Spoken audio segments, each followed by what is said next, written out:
Hello আমার বন্ধুরা, কেমন আছো? ভালো? আচ্ছা, মন দিয়ে পড়াশোনা করছো তো?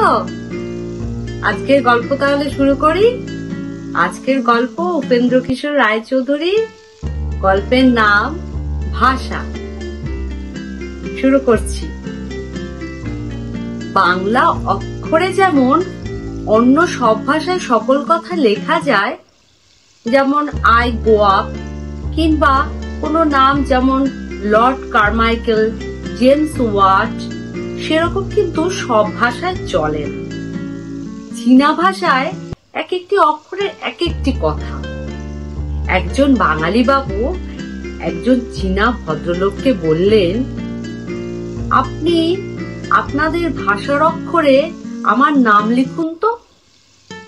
আমার নাম ধ্রুব।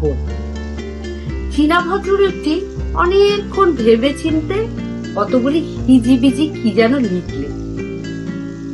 সেই লেখা অন্য একজন চীনা ভদ্রলোককে পড়তে দেওয়া হলো। সে বলল, এতে লেখা রয়েছে দুলুফা। একজন জাপানি ভদ্রলোক ট্রাফালগারের সম্বন্ধে জাপানি ভাষায় কি যেন লিখছিলেন।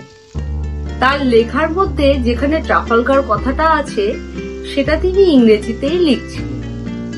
একজন তাকে জিজ্ঞাসা করলেন, আপনি ও কথাটা ইংরেজিতে লিখলেন যে?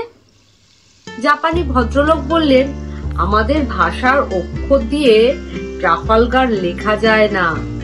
সবচেয়ে কাছাকাছি যা লেখা যায় তার উচ্চারণ হচ্ছে ট্রাফালগার। কেমন লাগলো? মজা লাগলো না আজকে গল্পটা?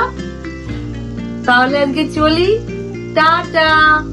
সবাই মন দিয়ে পড়াশোনা করবে, খেলাধুলা করবে আর বড়দের কথা শুনবে। বাই।